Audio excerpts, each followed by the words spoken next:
Black ম্যাজিকের শিকার মানুষ। তো এটা শুধু আমরা বলতেছি, বিষয়টা এমন না, বাংলাদেশের অনেক বড় বড় আলেম এই জিনিসটা ফেস করতেছে। তো আলহামদুলিল্লাহ আমাদের কাজ করার সুযোগ হয়েছে বাংলাদেশের বিখ্যাত আলেম সাহেব আহমদুল্লাহ। তো তার ওইখান থেকে আসুন্না ফাউন্ডেশন থেকে দেখছি যে আমরা অনেক মানুষকে ওইখান থেকে আমাদের কাছে রেফার করা হয়। মানুষ রাখি খুঁজে পায়, মানে এত এত পরিমাণ প্রবলেম। এমনিভাবে আমরা যাত্রাবাড়ির অনেক ওস্তাদের সাথে আমরা ইয়ে করছি, ফরিদাবাদের অনেক ওস্তাদ যারা হচ্ছে আমাদেরকে এই বিষয়গুলো নিয়ে বারবার তাগিদ দেয়। তো দেখছি যে আজকে ঘরে ঘরে এই সব প্রবলেমটা, জিনের প্রবলেম, বদনজরের প্রবলেম, হাসাদের প্রবলেম। তো এই জন্য আমাদের আসলে রাসূল সাল্লাল্লাহু আলাইহি সাল্লাম আমাদেরকে সমাধান, যে এই বিষয়ে যে সমাধান দিয়েছে সেটা সম্পর্কে আমাদের জানা উচিত। সেই উদ্দেশ্যকে সামনে নিয়ে মূলত আজকে আমাদের আলোচনা করছি। তো প্রথমত আমি এখানে সূরা হচ্ছে কিয়ামার 27 নম্বর আয়াতটা পাঠ করছিলাম, যেখানে আল্লাহ সুবহানাহু ওয়া তাআলা বলেছেন কাল্লা ইযা বালাগাতিত তারাকি, যে যখন, সাবধান জেনে রাখো, যখন কণ্ঠ মানে কণ্ঠ কি হয়ে যাবে, মানে রূহ যখন কণ্ঠনালীতে চলে আসবে, ইলামান রাকিব, তখন কে রুকিয়া করে? মানে আল্লাহ তাআলা এক ধরনের তিরস্কার করে বলছে যে যখন আমি তোমার প্রাণটাকে কেড়ে নেব, এটা যখন গলা পর্যন্ত চলে আসবে, এই সময় তোমার রুকিয়া করে কে ভালো করতে পারবে? তাহলে রুকিয়ার কথা কিন্তু কোরআনে আছে, রাকির কথা কোরআনে আছে। কিন্তু আমরা আজকে দুঃখজনক বিষয় হলো আমাদের এটা হচ্ছে আমাদের একটা দুর্বলতা। সেটা হলো যে আমরা আজকে যারা দাওরা হাদিস পর্যন্ত পড়তেছি বা ইফতা পর্যন্ত পড়তেছি, তো আমরা তো সবাই একটা সিলেবাস অনুযায়ী পড়তেছি। তো দেখা যাচ্ছে আমরা যে সিলেবাস অনুযায়ী পড়ি, তো প্রথমে কিতাবুল ঈমান থাকে, এরপরে কিতাবুল ওহী থাকে, এইগুলা পড়তে পড়তে দ্বিতীয় যে খণ্ডটা থাকে সহিহ বুখারীর কিতাবুল মাগাজি থেকে শুরু করছে। তো রুকিয়ার হাদিসগুলা কিতাবুল মাগাজি থেকে আরো অনেক পরে গিয়ে বর্ণিত হয়েছে কিতাবুত তিব্বে। তো এই কিতাবুত তিব যতগুলা হাদিসের কিতাবের মধ্যে আছে সবগুলো একবারে মিডিলে পড়ছে অথবা শেষের দিকে পড়ছে। যে কারণে হয়েছে কি, আমাদের দাওরা হাদিসের সময় এই হাদিসগুলো পড়া হয় চলিয়ে এইভাবে। তো এই কারণে দেখা গেছে রুকিয়া শব্দটার সাথে আমরা পরিচিত হতে পারতেছি না, অথচ রাসূল সাল্লাল্লাহু আলাইহি সাল্লামের ট্রিটমেন্টের একটা বড় পার্ট ছিল রুকিয়া শারঈয়া। তো আমি যেটা প্রথমত বললাম যে কোরআনের মধ্যে রুকিয়ার আলোচনা আসছে, রাকির আলোচনা আসছে। তো কোরআন তো হচ্ছে মূলনীতির একটা কিতাব, এখানে আল্লাহ তাআলা মূলনীতি আমাদেরকে জানিয়েছেন। সো এইখান থেকে আমরা এই রুকিয়ার সম্পর্কে জানতে পারতেছি, রাকি সম্পর্কে জানতে পারতেছি। এটা খুবই গুরুত্বপূর্ণ একটা বিষয়। তো আমরা এখন জানার চেষ্টা করব এই রুকিয়াটা আসলে কি। তো রুকিয়ার শাব্দিক অর্থ হচ্ছে আল উযাত, মানে আশ্রয় প্রার্থনা করা, আশ্রয় কামনা করা, আশ্রয় চাওয়া, আশ্রয় নেওয়া, যেটাই বলে। কিন্তু দুঃখজনক বিষয় হলো প্রত্যেকটা আরবি ডিকশনারিতে আর রুকিয়া হিয়া আল উযা এই শব্দটাই বলা হয়েছে, আর রুকিয়া বিমানা তাওয়িজ, মানে আল্লাহর কাছে আশ্রয় চাওয়া। কিন্তু দুঃখজনক বিষয় হলো আজকে সমাজে এই রুকিয়ার যে শাব্দিক অর্থটা এটাকেও বিকৃত করে ফেলা হয়েছে। এখন বলা হয় ঝাড়ফুঁক, এখন বলা হয় কি ঝাড়ফুঁক, কিন্তু কোনো ডিকশনারিতে এই ধরনের কোনো কথা নেই। না পারিভাষিক অর্থে ঝাড়ফুঁকের কথা আসছে, না শাব্দিক অর্থে আসছে। তো এরপরে দেখেন, এটা যদি আমরা পারিভাষিক অর্থের দিকে তাকাই, এই সম্পর্কে হচ্ছে উমদাতুল কারী 12 নম্বর খণ্ডের ইমাম আল্লামা বদরুদ্দিন আইনি রহমাতুল্লাহ, যিনি হানাফি মাযহাবের অনেক বড় একজন ইমাম হিসেবে পরিচিতি লাভ করছেন, তিনি সেখানে একজন বড় আলেমের কল নিয়ে আসছেন, যার নাম হচ্ছে ইবনু দস্তরুইয়া রাহিমাহুল্লাহ। উনি বলেছেন যে কুল্লু কালামিন ইস্তাশফা বিহি মিন ওয়াজাইন আও খাউফিন আও শাইতানিন আও সিহরিন ফাহুয়া রুকিয়া, মানে প্রত্যেক এমন কালিমা যেগুলোর মাধ্যমে সুস্থতা লাভের জন্য কি করা হয়, মানে সুস্থতা লাভের আশা করা হয়, সুস্থতা কামনা করা হয়, কি থেকে, মিন ওয়াজাইন ব্যথা থেকে, এরপর হচ্ছে খাউফিন ভয় থেকে, আতঙ্ক থেকে, অথবা শয়তান থেকে, অথবা হচ্ছে জাদুটোনা থেকে, এইটাকেই বলা হয় রুকিয়া। অর্থাৎ যে সমস্ত কালিমাগুলোর মাধ্যমে আমরা আল্লাহর কাছে আশ্রয় প্রার্থনা করি ব্যথা থেকে সুস্থতা লাভের জন্য, জিন থেকে সুস্থতা লাভের জন্য, জাদু থেকে সুস্থতা লাভের জন্য, এই প্রত্যেকটা কালামকেই রুকিয়া বলা হয়। তাহলে রুকিয়াটা মূলত মৌখিকভাবে পাঠ করতে হয়, রুকিয়াটা লেখার জিনিস না। আপনারা সহিহ বুখারীতে দেখবেন ইমাম বুখারী রাহিমাহুল্লাহ একটা অধ্যায় কায়েম করছেন এই কিতাবুত তিবের আন্ডারে। উনি বলতেছেন বাবু রুকিয়াতিন নবী সাল্লাল্লাহু আলাইহি ওয়াসাল্লাম, মানে রাসূল সাল্লাল্লাহু আলাইহি সাল্লামের রুকিয়ার অধ্যায়। ওইখানে উনি যতগুলো হাদিস নিয়ে আসছেন এর মধ্যে প্রথমে একটা দেখাইছেন উনি যে তিনি যখন ওই সময় যখন তার ব্যথাটা তীব্র হয়ে যেত তখন তিনি সূরা ফালাক এবং নাস পড়ে নিজের শরীরটাকে মুছে নিতেন। তো সূরা ফালাক এবং নাস উনি মুখে পাঠ করতেন। তাহলে রুকিয়াটা হচ্ছে মুখে পাঠ করার জিনিস, এটা লেখার জিনিস না। নাম্বার 2 হলো ওইখানে আরেকটা জিনিস বলা হয়েছে, আরেকটা হাদিসে আসছে যে রাসূল সাল্লাল্লাহু আলাইহি সাল্লাম ওনার আহলিয়া, ওনার স্ত্রী, ওনার ওয়াইফ, এদের নাস আযহিবিল বাস ইশফি আনতা শাফি লা শিফাআ ইল্লা শিফাউ শিফাআন লা ইউগাদিরু সাকামা, যে এই যে দোয়াটা উনি কিন্তু এটা পাঠ করতেন। তো হাদিসে এইভাবে স্পষ্ট আসছে ইয়াকুলু ফির রুকিয়া, রাসূল সাল্লাল্লাহু আলাইহি সাল্লাম তার রুকিয়া বলতেন। তার মানে রুকিয়াটা কি লেখার কোনো জিনিস না, কেউ যদি এটাকে লিখে তাহলে এটা তামিমার অন্তর্ভুক্ত হয়ে যাবে। এখন অনেকে তামিমা আর তাবিজ দুইটাকে মানে আলাদা করে দেখাইতে চান, কিন্তু আপনারা যদি মুস্তানফ ইবনে শাইবাতে একটা হাদিস মানে আসার আছে, যেটা হচ্ছে ইমাম হচ্ছে ইব্রাহিম নাখাউই রাহিমাহুল্লাহ, যিনি ইমাম বুখারীর ওস্তাদ, উনি বলতেছেন যে আন্নাহুম কানু ইয়াকরাহুনা তামাইমা কুল্লাহা মিনাল কুরআন ওয়া গায়রুল কুরআন, যে ইমাম হচ্ছে হযরত আব্দুল্লাহ ইবনে মাসউদ রাদিয়াল্লাহু তাআলা আনহু এবং উনার যত ছাত্র ছিলেন, আন্নাহুম তাদের মানে এখানে হুম দ্বারা তাদেরকে বোঝানো হয়েছে। আন্নাহুম দ্বারা বোঝানো হচ্ছে কাকে? ইবনে মাসউদ রাদিয়াল্লাহু তাআলা আনহু এবং তার যারা ছাত্র ছিলেন, তাবেঈন বা তাবেঈ যারা ছিল তার যে ছাত্ররা, তাদেরকে বোঝানো হচ্ছে যে আন্নাহুম ইয়াকরাহুনা তামাইমা কুল্লাহা, যে তারা সকল ধরনের তামিমাকে অপছন্দ করতেন। তো এইটার একটা ব্যাখ্যায় আমি দেখছিলাম যে এখানে তাদের ইয়াকরাহুন দ্বারা উদ্দেশ্য হলো হারাম মনে করতেন, যেটা মাসিকাল কাউসারে দেখবেন যে মাওলানা ইমদাদুল হক সাহেব উনি একটা লিখছেন যে প্রচলিত ঝাড়ফুঁক এটা শিরিক কিনা, এরকম একটা 3টা পর্বে হচ্ছে যে ওখানে আলোচনা করেছে। তো উনিও ওই ওয়েবসাইট থেকেই এটা নিয়ে আসছেন। তো ওইখানে ওই ওয়েবসাইটটা ছিল সালাফিদের একটা ওয়েবসাইট, যেখান থেকে মাসিকাল কাউসারে ওনারা দলিল নিয়ে আসছেন। তো ওইখানে তারা এটা ব্যাখ্যা করছে যে এখানে ইয়াকরাহুনার দ্বারা অর্থ হলো ইউহারিমুনা, যা তারা এটাকে হারাম মনে করে প্রত্যেক তামিমা মিনাল কুরআন, চাই সেটা কোরআন থেকে হোক আও গায়রুল কুরআন, অথবা কোরআন ছাড়া অন্য কিছু দিয়ে। তাহলে ইমাম ইব্রাহিম আন-নাখাউই রাহিমাহুল্লাহ উনি বলতেছেন যে ইবনে মাসউদ রাদিয়াল্লাহু তাআলা আনহু এবং উনার যত ছাত্র ছিল তারা সবাই কোরআনের তামিমা হোক বা কোরআন ছাড়া অন্য কোনো তামিমা হোক সবগুলোকে অপছন্দ করতে বা হারাম মনে করতেন। তাহলে ইবনে মাসউদের কাছে তামিমাটার মধ্যে কোনো প্রকার ভেদ নেই, মানে তামিমাটা কোরআন দিয়েও হয়, আবার কি কোরআন ছাড়া অন্য কোনো কালিমা দিয়েও হয়। উনি তাওয়িজ আর তামিমাকে আলাদা করেন। তো আমাদের বর্তমান সমাজে মানে তাওয়িজ মানে কি? আশ্রয় প্রার্থনা করা, আউযু বিল্লাহ, আমি আল্লাহর কাছে আশ্রয় চাইতেছি। তো এখন আমি যদি কোরআন শুরু করার আগে কোরআনের আদব হলো আউযু বিল্লাহ, আল্লাহর কাছে পানা চাওয়া শয়তান থেকে, তো আমি যদি এখন এটা শুধু লিখে বলি তাহলে কি হবে? আউযু বিল্লাহর হকাতাই হবে। নামাজে আপনি দাঁড়াইতেছেন আউযু বিল্লাহ বলতেছেন, এটা কি লিখলে হবে? তাহলে ইসলাম তো আমাদেরকে প্রত্যেকটা পদ্ধতি বলে দিয়েছে। তো রুকিয়াটা হচ্ছে মূলত পাঠ করার জিনিস, এটা কখনোই লেখার জিনিস না, ঠিক আছে? যেটা লেখা হয় ওইটা রুকিয়া থাকে না, ওইটা আর শরঈ তাবিজ থাকে না, বরং ওইটা তামিমা হয়ে যায়, বরং ওইটা কি হয়ে যায়? তামিমা হয়ে যায়, ওইটা তাবিজের মধ্যে থাকে না। তো এটা আমরা তামিমার যে বিষয়টা এটা বললাম কি ইবনে মাসউদ রাদিয়াল্লাহু তাআলা আনহু এই জিনিসটা মনে করতে পারেন।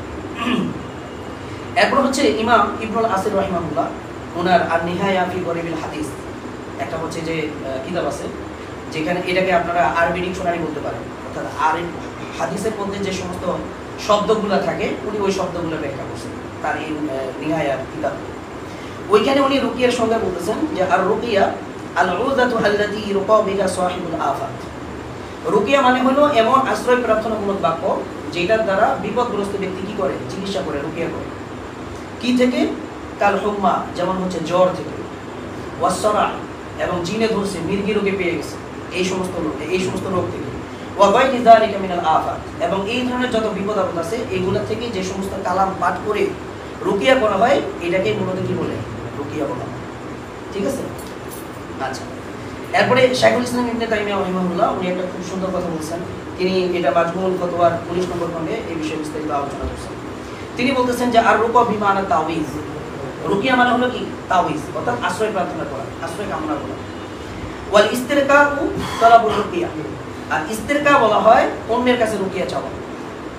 এরপরে উনি বলতেছেন যে ওয়া হুয়া মিন আনওয়াই দুআ, আর রুকিয়াটা হলো দোয়ার একটা প্রকার। আর আপনি কি দোয়া কি লিখে করেন আল্লাহর কাছে নাকি মুখে বলেন? বলেন মুখেই বলেন। তো বর্তমান ইহুদিদের একটা গ্রুপ আছে যারা হচ্ছে এটাকে ওয়েস্টার্ন ওয়াল বলে, ওয়েস্টার্ন ওয়াল, এই যে আমাদের যে বাইতুল মুকাদ্দাস ওখানে একটা ওয়াল আছে, একটা প্রান্ত আছে, ওটাকে তারা নাম দিয়েছে ওয়েস্টার্ন ওয়াল, মানে পশ্চিম ওয়াল। ওইখানে তারা ছোট ছোট চিঠিদূত লিখে আল্লাহর কাছে লিখে তারা এটাকে আল্লাহ প্রেরণ করে। তো এই লেখালেখির কাজটা আল্লাহর কাছে মানে লেখার মাধ্যমে আল্লাহকে চিঠি পাঠানো বা আল্লাহর কাছে কোনো কিছু চাওয়া, এটা হচ্ছে ইহুদিদের বৈশিষ্ট্য। মুহাম্মদ রাসূলুল্লাহ তার উম্মতের এটা বৈশিষ্ট্য না, বুঝতে পারছেন? তাহলে আমরা দোয়া করবো কিসের মাধ্যমে? কালামের মাধ্যমে, পাঠ করার মাধ্যমে, বলার মাধ্যমে। তো রুকিয়াটাও হচ্ছে সেম, যে এমনিভাবে আমরা দোয়া করি, রুকিয়াটাও মুখ দিয়ে পাঠ করার মতো একটা জিনিস। এটার মধ্যে লেখালেখির কোনো ব্যাপার নেই। এখন আমাদের সমাজে অনেক আলেম যারা লেখালেখি করে, ওইটা আসলে রুকিয়ার মধ্যে পড়বে না, ওইটা তামিমের মধ্যে পড়বে। এটা হচ্ছে একটা মূল বিষয়।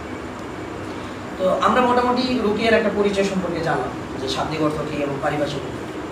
তো এই পর্যায়ে আমরা এটা জানা জরুরি যে রুকিয়ার আসলে হুকুমটা কী, রুকিয়াটা করাটা ফরজ নাকি হারাম নাকি কুফর নাকি শিরক নাকি এটা বিদআত নাকি হচ্ছে সুন্নাহ নাকি মুবাহ, এটা হুকুম কী। তো এই সম্পর্কে ইমাম নববী রাহিমাহুল্লাহ উনি ওনার শরীহ মুসলিমের মধ্যে বলছেন যে ওয়া আম্মার রুকু বিআয়াতিল কুরআন ওয়া বিল আযকারিল মারুফা, যদি রুকিয়া আল্লাহর কিতাব দ্বারা হয় এবং প্রসিদ্ধ জিকির দ্বারা হয়, মানে শরীয়ত সম্বন্ধে যে জিকিরগুলো আছে এগুলো দিয়ে যদি হয়, ফালা নাহিয়া ফিহি, তাহলে এটার মধ্যে কোনো নিষেধাজ্ঞা নেই, বাল হিয়া সুন্নাতুল কোরআন, এটা সুন্নাহ। তাহলে ওনার মতে রুকিয়া করাটা হচ্ছে কি সুন্নাহ। এবং এটার ক্ষেত্রে তো আমি পূর্বে হাদিস দিয়েছি, যেমন হচ্ছে ইমাম বুখারী রাহিমাহুল্লাহ ওই যে অধ্যায় কান করছেন বাবু রুকিয়াতিন নবী সাল্লাল্লাহু আলাইহি ওয়াসাল্লাম, যে রাসূল সাল্লাল্লাহু আলাইহি ওয়াসাল্লামের রুকিয়া, ওইখানে কিন্তু স্পষ্টভাবে উনি রুকিয়ার অনেকগুলো হাদিস নিয়ে আসছেন। তাহলে রাসূল সাল্লাল্লাহু আলাইহি ওয়াসাল্লাম এটা করছেন। তারপর আরেকটা হাদিস আছে যেটা আমাদের আয়েশা রাদিয়াল্লাহু তাআলা আনহা থেকে বর্ণিত, উনি বলতেছেন যে আমার অনি রাসূলুল্লাহ সাল্লাল্লাহু আলাইহি ওয়াসাল্লাম আও আমার বিহি, আও আমার, অথবা তিনি আদেশ করেছেন, যে রাসূল সাল্লাল্লাহু আলাইহি ওয়াসাল্লাম উনি বলেন প্রথমে আমার অনি, আমাকে আদেশ করছেন, এরপর বলতেছে আও আমার, অথবা তিনি সাধারণভাবে আদেশ করছেন আন ইস্তারকা মিনাল আইন, মানে মানুষ যেন কি বদনজর থেকে রুকিয়া চায়। তাহলে রাসূল সাল্লাল্লাহু আলাইহি ওয়াসাল্লাম রুকিয়া করতেও বলছেন, রুকিয়া চাইতে বলছেন। তাহলে রুকিয়া চাওয়া, নিজে রুকিয়া করা, এটা হচ্ছে সুন্নাহ।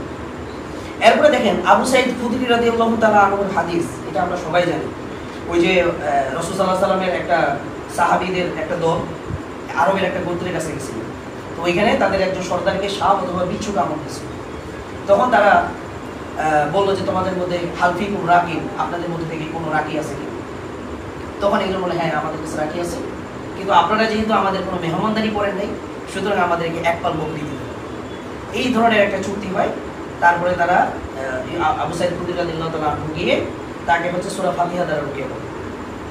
তো এইখানে বলা হচ্ছিল এইভাবে যে এরপরে তিনি গেলেন সুম্মা ইয়াকরাউ আলহামদুলিল্লাহি রাব্বিল আলামিন। দেখেন এখানেও কিন্তু পড়ার কথা আসছে, মানে উনি সূরা ফাতিহাটা পাঠ করছেন।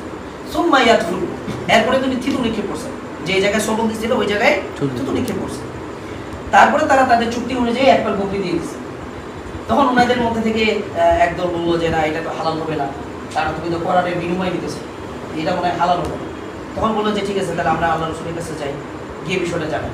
তো আল্লাহ রাসূলের কাছে যখন যাওয়া হলো, তখন তিনি বললেন যে ওমা আদরি আন্নাহা রুকিয়া, যে তুমি কিভাবে জানলা সূরা ফাতিহা রুকিয়া? কিন্তু সিমু, তোমার এগুলো বন্ধন করে নাও, ওয়াদরিবু মা কুল্লি সাহমা, এবং তোমাদের জন্য তোমাদের সাথে আমার জন্য একটা ভাগ রাখো। মানে এই যে বকরিগুলা, এগুলাকে উনি বন্টন করে নিতে বলছেন, এবং উনি বুঝে দিতেছেন এটা যে হালাল, এই জন্য আমিও খাইতে চাইতেছি, আমার জন্য একটা ভাগ রাখো। তাহলে দেখেন উনি ওমা ইউদরিকা আন্নাহা রুকিয়াতু, তুমি কিভাবে জানলা সূরা ফাতিহা রুকিয়া? এবং ওইটার বিনিময়ে যারা যে পারিশ্রমিকটা নেওয়া হচ্ছে, উনি রুকিয়াটাকেও মানে কি করছেন, স্বীকৃতি দিচ্ছেন, প্লাস এই উজরত যে পারিশ্রমিক এটাকেও স্বীকৃতি দিচ্ছেন। তাহলে রাসূল সাল্লাল্লাহু আলাইহি ওয়াসাল্লাম প্রথমত রুকিয়া নিজে করছেন, অন্যকে রুকিয়া করতে বলছেন, এরপরে হচ্ছে অন্যকে রুকিয়া করলে সেটাকে স্বীকৃতি দিতেছেন। তাহলে রাসূল সাল্লাল্লাহু আলাইহি ওয়াসাল্লামের কওল, ফেল এবং তাকরীরি হাদিস দ্বারা এটা প্রমাণিত যে রুকিয়া করাটা হচ্ছে সুন্নাহ, রুকিয়া করাটা সুন্নাহ। এটা নিয়ে আহলুস সুন্নাত ওয়াল জামাতের কোনো আলেমদের মধ্যে কোনো ধরনের ইখতিলাফ নেই, কোনো ধরনের ইখতিলাফ নেই। কিন্তু তাবিজ, এটা কোরআন দিয়ে লেখা হবে কি হবে না, জায়েজ হবে কি হবে না, এটা নিয়ে আলেমদের মধ্যে ইখতিলাফ আছে। কিন্তু কোনো তাবিজের মধ্যে যদি আবজারি হরফ থাকে, ৭ আর ৬, কোনো সাংকেতিক চিহ্ন থাকে, তাহলে এই তাবিজ যে হারাম, এটা নিয়ে আলেমদের মধ্যে কোনো ইখতিলাফ নেই। উনাদের ইখতিলাফের জায়গাটা হচ্ছে কোরআন লিখে তাবিজ দেওয়াটা জায়েজ কি জায়েজ না। তো একদল আলেম বলছেন যে না, কোরআন লিখে তাবিজ দেওয়াটাও কি না, জায়েজ নেই। যেমন ওই যে আব্দুল্লাহ ইবনে মাসউদ রাদিয়াল্লাহু তাআলা উনি বলছেন না যে আন্নাহুম ইয়াকরাহুনা তামাইমা কুল্লাহা মিনাল কুরআন ওয়া গায়রিল কুরআন। আরেক দল হচ্ছে যে যেমন হচ্ছে আব্দুল্লাহ ইবনে আব্বাস রাদিয়াল্লাহু তাআলা আনহু, তারপর হচ্ছে আহমদ ইবনে হাম্বল রাহিমাহুল্লাহ, শাইখুল ইসলাম ইবনে তাইমিয়া রাহিমাহুল্লাহ, উনারা হচ্ছে এই ধরনের তাবিজটাকে আবার জায়েজ বলছে। তাহলে আলেমদের মধ্যে কোরআন দিয়ে তাবিজ লেখা জায়েজ কি জায়েজ না এটা নিয়ে একতলাফ আছে। আর একতলাফের ক্ষেত্রে ফিকার উসুল কি, যেটার মধ্যে তানাজু হবে এখানে তাহরিমটাকে প্রাধান্য দেওয়া হবে। কি অবস্থা, এটাই তো উসুল, তাই না? মানে যেখানে হালাল এবং হারামের মধ্যে কি হবে, তানাজু হবে, মতানৈক্য দেখা দিবে, এখানে প্রাধান্য পাবে কি হারামের দিকটা। সো আমরা যারা আলেম উলামা আছি, আমার কাছে শরীয়ত স্পষ্টভাবে বলে দিচ্ছে এটা তোমার জন্য সুন্নাহ। তোমার যদি এই ধরনের কোনো বিপদ হয় তাহলে তুমি এই সুন্নাহকে আঁকড়ে ধরো। ওমা আতাকুমুর রাসূল ফাখুযুহু ওমা নাহাকুম আনহু ফান্তাহু। যে রাসূল তোমাদের জন্য যা কিছু নিয়ে এসেছেন সেটা তোমাকে আঁকড়ে ধরো, আর যেটা থেকে তিনি তোমাদেরকে নিষেধাজ্ঞা দিয়েছেন সেটাকে বর্জন করো। এটাই না? তাহলে আমাদের কাজ কি, মানে তানাজুর দিকে যাওয়া নাকি সুন্নাহর মধ্যে থাকা? কোনটার মধ্যে আমাদের জন্য কল্যাণ? ডেফিনেটলি সুন্নাহর মধ্যে। তাহলে যেহেতু শরীয়ত আমাকে সুন্নাহর একটা ট্রিটমেন্ট দিয়ে দিছে, তারপরও আমরা কেন সন্দেহাদি কোনো জিনিসের দিকে ধাবিত হব? এটা আমাদের জন্য শোভনীয় না, উচিত না। এরপর বলা হচ্ছে না যে ওয়াতিউল্লাহ ওয়া আতিউর রাসূল ওয়া উলিল আমরি মিনকুম, তারপরে কি জানি ভাই, ফাইন তানাজাউ, তারপরে ফারুদ্দুহু ইলাল্লাহি ওয়া রাসূল। দেখেন এখানেও সেম জিনিস, মানে যদি কোনো জায়গায় মতানৈক্য শুরু হয়ে যায় তাহলে আল্লাহ এবং রাসূলের দিকে বিষয়টাকে ফিরে দেওয়া। ফিরে দেওয়া মানে কি, আল্লাহ এবং রাসূল এবং সাহাবা কেরাম কি করছে ওইটার দিকে ফিরে যেতে হবে। তাহলে রাসূল সাল্লাল্লাহু আলাইহি সাল্লাম জীবনে তাবিজ দিছে বা তাবিজকে সমর্থন করছে, এইটার পক্ষে সিঙ্গেল কোনো হাদিস নেই, একটা হাদিস নেই। তবে তিরমিজিতে একটা হাদিস আছে যেখানে হচ্ছে একজন সাহাবী উনি তার বাচ্চাদেরকে আউযু বিকালিমাতিল্লাহি তাম্মাতি মিন শার মিন আউযু বিকালিমাতিল্লাহি তাম্মাতি মিন গাদাবিহি ওয়া ইকাবিহি ওয়া মিন শাররি ইবাদি ওয়া মিন হামাযাতি শায়াতিন ওয়া ইয়াহদুরুন, এই দোয়াটাকে উনি ওনার যে নাবালেগ বাচ্চা যারা পড়তে পারে না তাদের জন্য ঝুলাই দিতেন। এখন এই হাদিস দিয়ে তো বালেগ যারা, এদেরও দলিল দেওয়া হয়, অথচ এখানে কয়েক বলে দেওয়া হয়েছে এটা নাবালেগদের জন্য প্রযোজ্য। এখন ম্যাক্সিমাম যারা তাবিজ ব্যবহার করে এরা কি সবাই নাবালেগ? তো বালেগ, ওইটাও যদি আমরা মাইনে নিই, যদিও ওইটা একজন সাহাবীর আমল, ওইটাও যদি আমরা মাইনে নিই, তারপরেও তো এটা বালেগদের জন্য প্রযোজ্য না। তাহলে সমাজে ম্যাক্সিমাম পেশেন্ট তো বালেগ, সবাই তো আজকে ধরে বিয়ে হইতেছে না তাবিজ ঝুলো, রিজিকের মধ্যে প্রবলেম তাবিজ ঝুলো, তারপরে হচ্ছে ব্যবসার মধ্যে লস খাইতেছে তাবিজ ঝুলো, তো সবগুলো তো অ্যাডাল্ট পারসন করতেছে, এখানে তো নাবালিগ নাই। আর আরেকটা বিষয় হলো, যেখানে রাসূল সাল্লাল্লাহু আলাইহি সাল্লামের স্পষ্ট আমল আছে, সুন্নাহ আছে, সেখানে তো আমি এই দিকে যাইতেই পারি না। ক্লিয়ার বিষয়টা? তো আমরা যেটা বলতেছিলাম যে রুকিয়া করাটা হচ্ছে যে সুন্নাহ, এটা রাসূল সাল্লাল্লাহু আলাইহি সাল্লামের ফেলি হাদিস, তাকরিরি হাদিস এবং হচ্ছে আপনার কওলি হাদিস সবগুলো দ্বারা প্রমাণিত। তো এখন আসেন রুকিয়ার প্রকারভেদ নিয়ে আমরা একটু আলোচনা করি। হ্যাঁ, তা আমি যেই কথাগুলো বলতেছি এটা আসলে মানে রুকিয়ার পিলার বলতে পারেন, একবারে বেসিক আলোচনা যেগুলো খুব জরুরি। তো রুকিয়ার প্রকার যদি আমরা বলি, রুকিয়াটা মূলত দুই প্রকার। নাম্বার 1 হচ্ছে হক রুকিয়া, নাম্বার 2 হচ্ছে বাতিল রুকিয়া। এটাকে যদি আরও সহজ ভাষায় বলি, একটা হলো শরীয়ী রুকিয়া আর একটা হলো গায়রে শরীয়ী রুকিয়া। ঠিক আছে? তো হক রুকিয়া জিনিসটা কি, এই সম্পর্কে ইমাম বাইহাকি রহিমাহুল্লাহ উনি ওনার সুনানে কুবরায় এই বিষয়ে আলোচনা করছেন। উনি রুকিয়ার সব হাদিসগুলো ওনার বাইহাকি মানে সুনানে কুবরায় নিয়ে আসছেন। এরপরে উনি একটা মন্তব্য করছেন, তিনি বলতেছেন ওয়া ইন রক বি কিতাবিল্লাহ, যদি রুকিয়াটা আল্লাহর কিতাব দ্বারা হয়, আও বিমা ইউরাফু মিন যিকরিল্লাহ, অথবা আল্লাহ তাআলার এমন জিকির দ্বারা হয় যেটার অর্থ জানা যায়, মুতাবাররিকান বিহি, কেন যে এইটার দ্বারা সে বরকত লাভ করবে এই রুকিয়ার দ্বারা। হ্যাঁ, ওয়া হুয়া ইয়ারা, এবং যে ব্যক্তি রুকিয়া করতেছে আল্লাহর কিতাব দ্বারা এবং আল্লাহর জিকির দ্বারা, সে মনে করে নুজুল শিফা মিনাল্লাহি তাআলা, যে শিফাটা আল্লাহ তাআলার পক্ষ থেকে আসে, ফালা বাসা বিহি, তাহলে এই ধরনের রুকিয়ার মধ্যে কোনো সমস্যা নাই। তাহলে এখানে উনি দুটো বিষয় ক্লিয়ার করছেন। নাম্বার 1, রুকিয়াটা আল্লাহর কিতাব দ্বারা হইতে হবে, আর আল্লাহর কিতাব দ্বারা সাহাবীরা রুকিয়া করে দেখাইছেন, আল্লাহ রাসূল রুকিয়া করে দেখাইছেন, তিনি সূরা ফালাক এবং নাস মুখ দিয়ে পাঠ করছেন, কখনো লিখেন নাই। সাহাবী আবু সাঈদ খুদরি রাদিয়াল্লাহু তাআলা আনহু উনি সাপে কাটা ব্যক্তির জন্য রুকিয়া করছেন, মুখ দিয়ে পাঠ করছেন, উনি লিখেন নাই।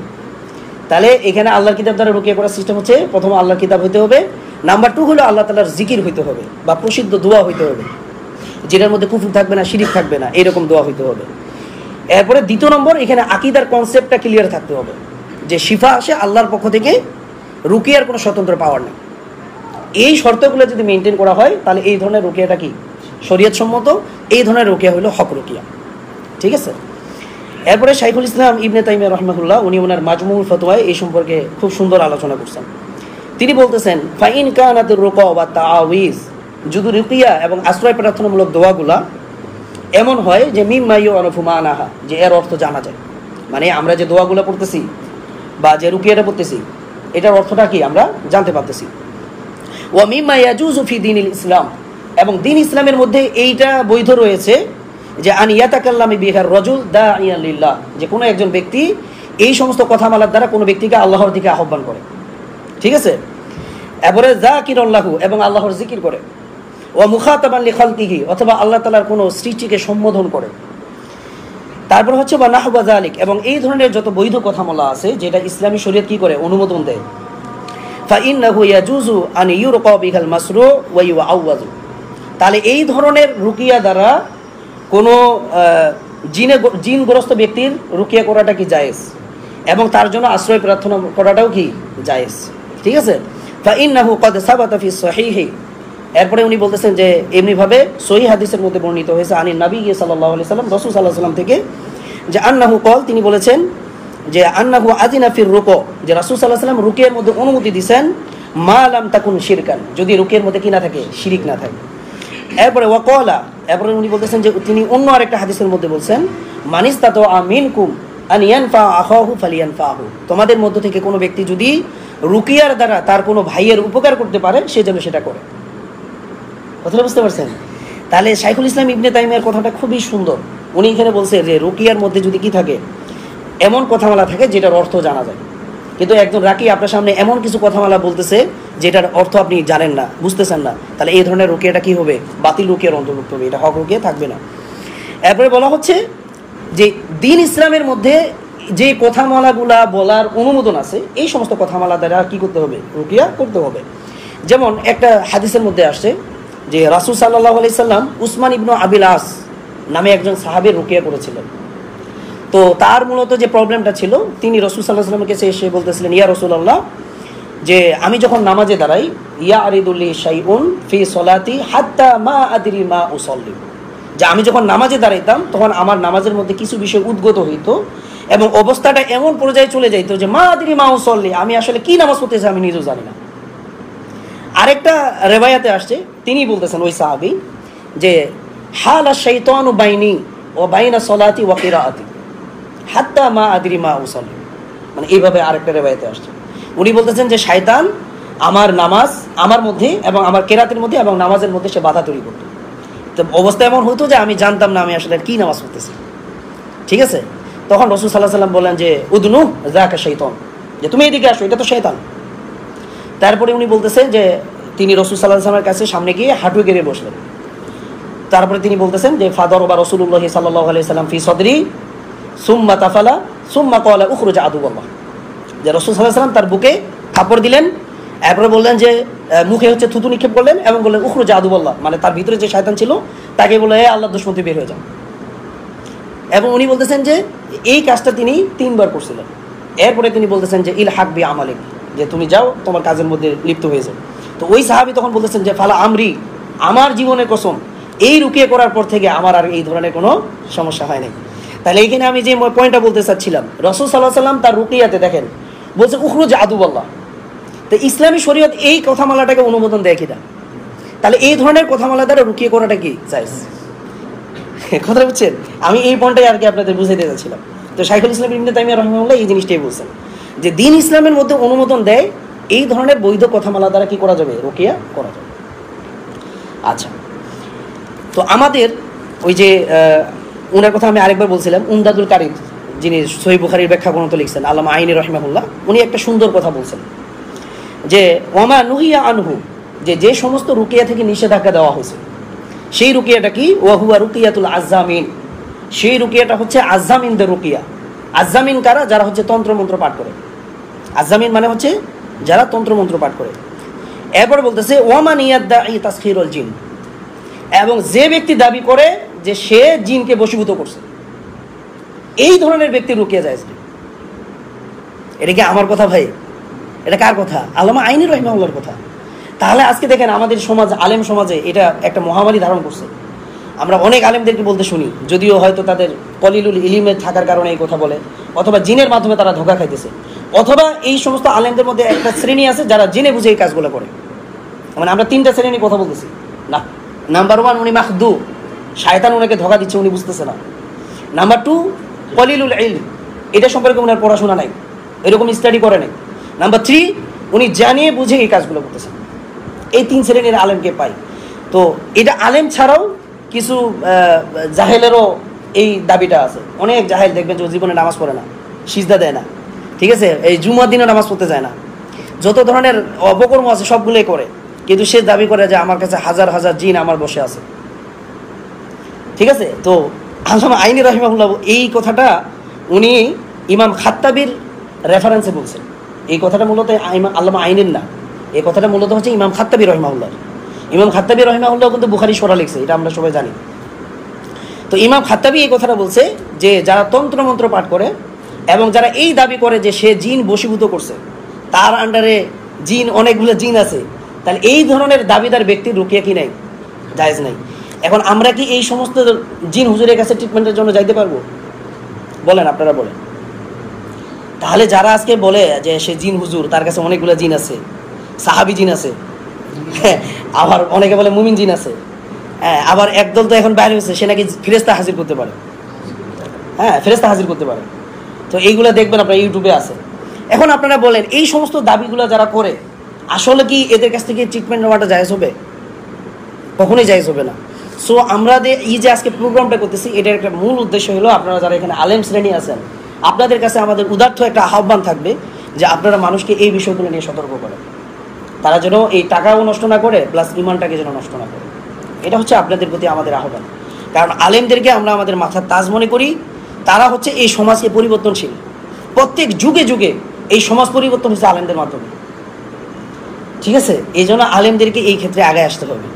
আমরা উদাত্ত আহ্বান করব এইটা নিয়ে আপনারা যেন পড়াশোনাও করেন।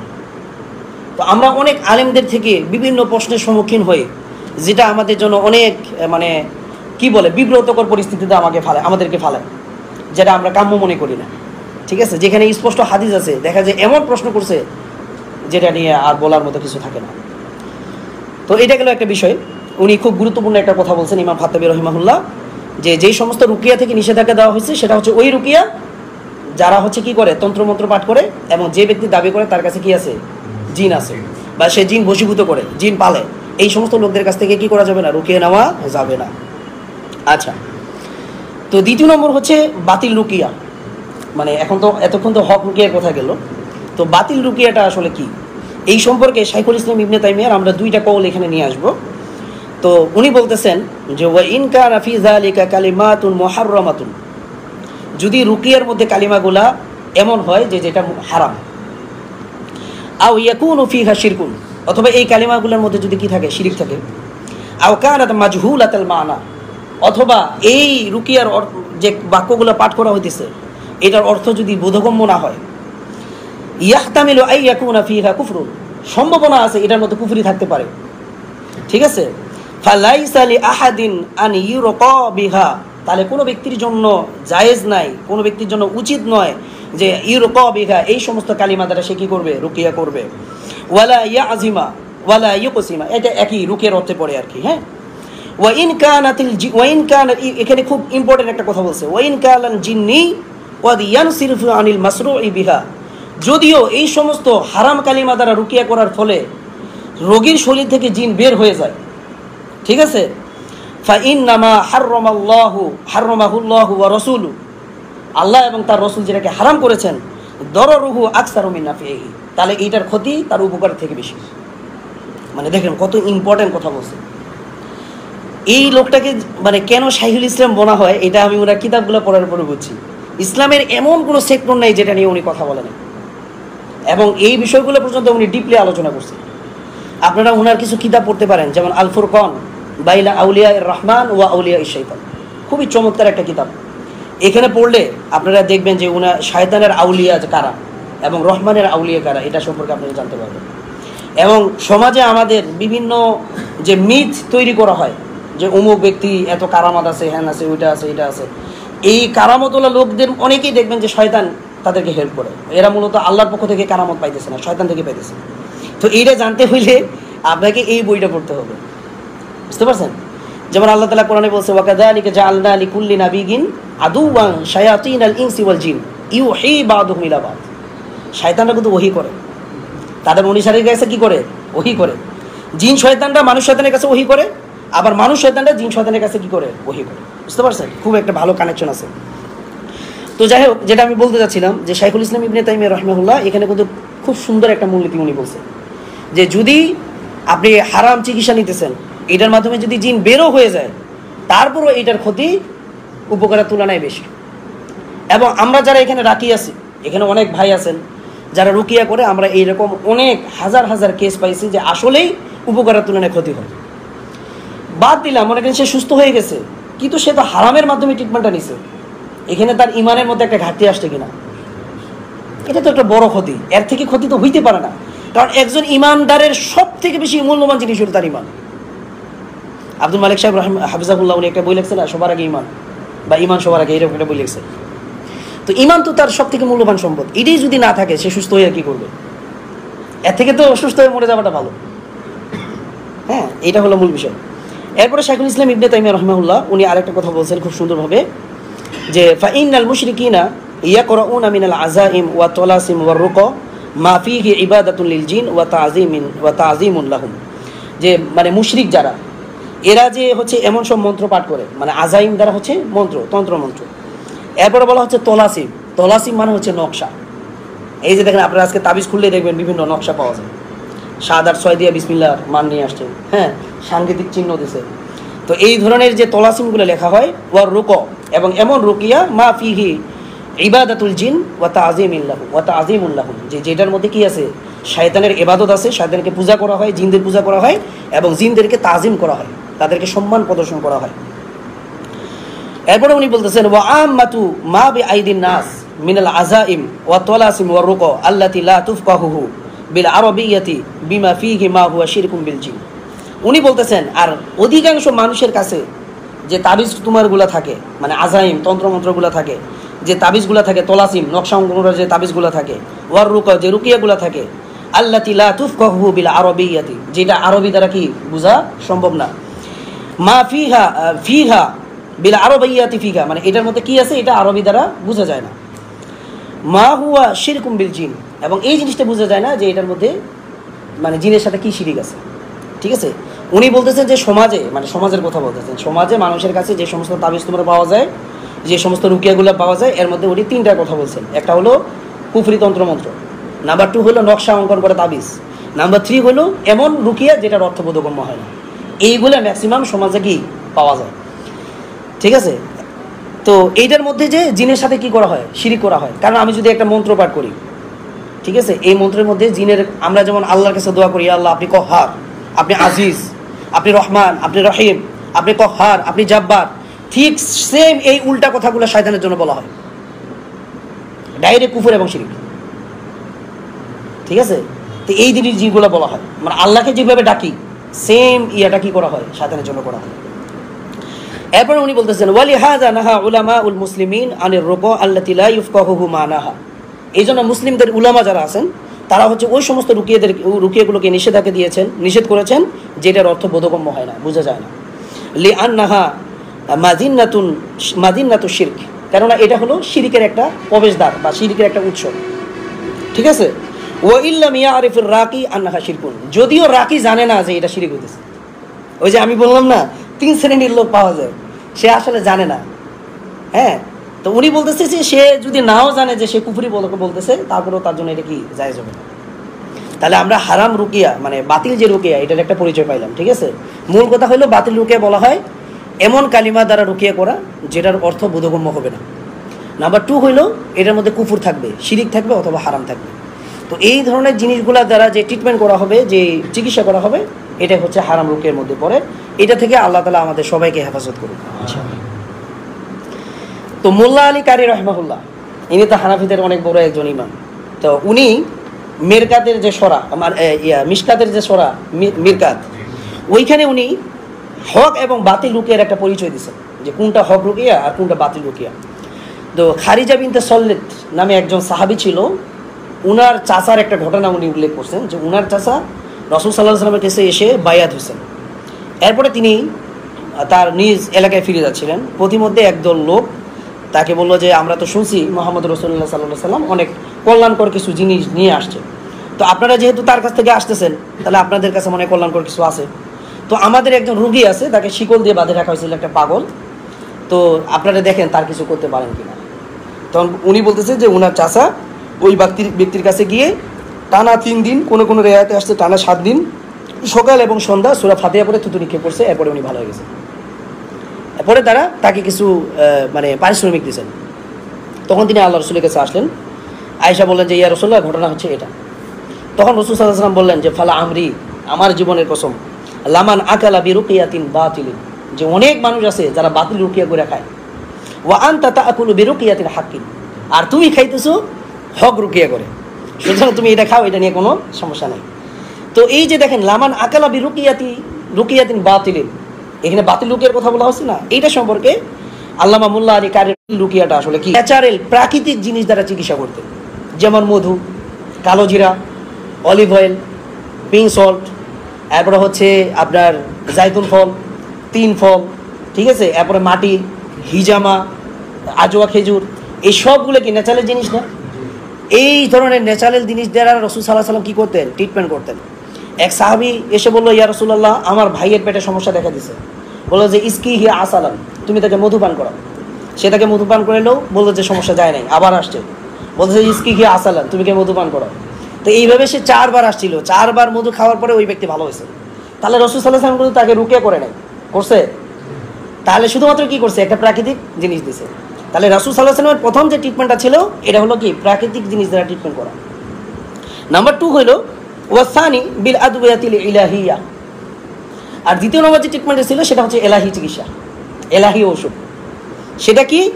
আর রুকিয়াতু শারঈয়া, মানে উনি যখন অসুস্থতা বোধ করতেন বা ওনার ফ্যামিলির কেউ যখন অসুস্থ বোধ করতো তখন তিনি কী করতেন? আল্লাহুম্মা রাব্বান নাস আযহিবিল বাস, এই ধরনের রুকিয়াগুলো তারা কী করতেন? ট্রিটমেন্ট করতেন। এটা ছিল এলাহি চিকিৎসা, হ্যাঁ, এলাহি ঔষধ। ওয়াসালিস, তৃতীয় নম্বরটা হচ্ছে আল মুরাক্কাব মিনাল আমরাইন, আল মুরাক্কাব মিনাল আমরাইন, অর্থাৎ তিনি উভয়টা সমন্বয় করতেন, ন্যাচারাল জিনিস এবং রুকিয়া, উভয়টাকে সমন্বয়ে কী করে উনি কী করতেন? ট্রিটমেন্ট করতেন। যেমন একটা হাদিস আছে, রাসূল সাল্লাল্লাহু আলাইহি ওয়াসাল্লাম একজন সাহাবী উনাকে ট্রিটমেন্ট দিয়েছিলেন। তো উনার প্রবলেম একটা ছিল, তখন তিনি তার মুখ থেকে এইভাবে লালা নিলেন, নেওয়ার পরে সেটাকে মাটিতে লাগাইলেন, এরপরে হাতটাকে তুলে তিনি একটা দোয়া পাঠ করলেন, বিসমিল্লাহি তুরবাতু আরদিনা বিরিকতি বাদিনা ইশফা সাকিমুনা বিইذনি রব্বিনা। এরপরে তিনি যেই জায়গায় তার জুরহ ছিল ওই জায়গায় এটাকে লাগাই দিলেন। তাহলে এখানে দেখেন আল্লাহ রাসূল সমন্বয় করছেন। প্রথমত উনি মাটি, ন্যাচারাল জিনিস, থুতু, ন্যাচারাল জিনিস, এরপরে যে রুকিয়াটা পাঠ করছেন এটা হলো এলাহি চিকিৎসা, বুঝতে পারছেন? তাহলে রাসূল সাল্লাল্লাহু আলাইহি ওয়াসাল্লামের ট্রিটমেন্ট ব্যবস্থা ছিল কয়টা? 3টা। নাম্বার 1 প্রাকৃতিক ন্যাচারাল জিনিস দ্বারা ট্রিটমেন্ট করা, নাম্বার 2 হচ্ছে এই শুধুমাত্র রুকিয়া শরিয়া দ্বারা ট্রিটমেন্ট করা, নাম্বার 3 হলো উভয়টা সমন্বয় করা। এই 3টার বাইরে রাসূল সাল্লাল্লাহু আলাইহি ওয়াসাল্লামের আর কোনো ট্রিটমেন্ট পদ্ধতি ছিল না। তাহলে আমাদের উচিত কি এই 3টার মধ্যে সীমাবদ্ধ থাকা নাকি অন্যদিকে ছুটাছুটি করা? এটার জন্য এনাফ না, আমাদের জন্য এনাফ না। তাহলে আজকে আমাদের আলোচনা মূলত এখানে শেষ করা যায় ইনশাআল্লাহ। জি জি, আমাদের যদি কোনো প্রশ্ন থাকে আমরা করতে পারি ইনশাআল্লাহ।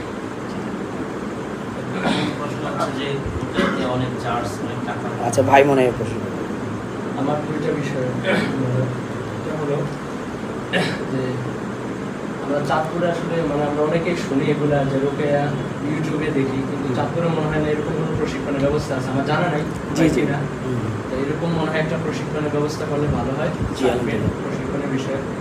আর দ্বিতীয় বিষয় হলো তাবিজের বিষয়টা। তাবিজের বিষয়টা আল কাউসারের যে কথাটা বলছেন, আল কাউসারে এটার মধ্যে বিস্তারিত আলোচনা করে এটা প্রমাণ করার চেষ্টা করছে ওনারা যে তাবিজটা জায়েজ, না জায়েজ এটা। এরপরে আরেকটা বিষয় হলো এই বিষয় নিয়ে লামাজানিদের সাথে আবরার ভাইয়ের একটা ডিবেট হয়েছিল ফেসবুকে বলে, তো ওখানে উনি অনেকগুলা দালাল আনছে, আমি এখন আর দালালের বিষয়ে যাচ্ছি না, তো অনেকগুলা উনি দালাল আনছে এবং ইমামদের কওল আনছে যে এটা সম্পূর্ণরূপে হালাল এবং তামিমা দ্বারা তাবিজ কখনোই উদ্দেশ্য না। তামিমা দ্বারা তাবিজ কখনই উদ্দেশ্য না, যেটা মিআইয়ারি ডিকশনারিগুলো দেখলে পাওয়া যায়। আর আরেকটা বিষয় হলো হাদিসের উসুলের ক্ষেত্রে কিছু কোনো জিনিস যদি কোনোভাবে প্রমাণিত হয়ে যায় তাহলে এটাকে বাধা দেওয়ার আগ পর্যন্ত এটা কোনোভাবে হারাম হয় না। তো তাবিজের ক্ষেত্রে তো কোনো হাদিস নেই, তাবিজের নিষেধাজ্ঞার ক্ষেত্রে কোনো হাদিস নেই। যেটা আছে আছে। তামিমা, যেটা তাবিজ শব্দে দুনিয়ায় কোনো হাদিস নেই, যেটা আছে তামিমা। আর তামিমার দ্বারা কখনোই এই ধরনের বাধা হইতে। তাহলে ইবনে মাসউদের কথার কি ব্যাখ্যা হবে? এই ব্যাখ্যাটাও ওখানের মধ্যে বিস্তারিত আছে।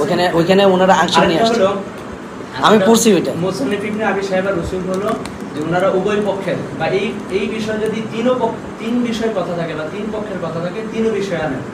তো দেখা গেছে এক হাদিস আনলে পরবর্তীতে আর বিপরীতটা আনেন। তো সবগুলা আমার তর্ক না, আমাদের না ঠিক আছে, জিনিসটা বলা যে যেহেতু আমাদের ফিকহ হানাফি বা কওমি উলামায়ে কেরাম কিন্তু তাবিজটার পক্ষে, শুধুমাত্র লামাযহাবের এই তাবিজটার বিপক্ষে। আমি আসলে তাবিজ বা রুকিয়া কোনোটার সম্পর্কে অভিজ্ঞ না, কোনোটা জানিও না, কিছুই না। আমি জাস্ট এটা বলার জন্য যে উলামায়ে কেরাম আছেন বা আপনি আছেন, এই জন্য এই জিনিসটা আরেকটু তাহকিক করলে মনে হয় ভালো। তবে এই কথাটা অবশ্যই ভালো, এই কথার সাথে আমি একমত। যেই ক্ষেত্রে তানাজু আছে ওক্ষেত্রে ওগুলা সেরে যদি অন্য কোনো পদ্ধতি থাকে সেটার মধ্যে যাওয়া। বাকি তারপরে যেহেতু আমাদের উলামায়ে কেরাম এটার সাথে সম্পৃক্ত এবং ওনারা এই কাজটা করেন বা ব্যাখ্যা দেন, সেহেতু এই বিষয়টা একটু সচেতন কথা জাযাকাল্লাহ খাইর। আমরা মূলত তাবিজ কি কিন্তু এখানে হারাম ফতোয়া দেই। আমরা বলছি আলেমদের মধ্যে একতলাফ আছে, এবং আমরা বলছি যে দুই ধরনের আলেম আছে এখানে, বলছি কিনা এই কথা আমি।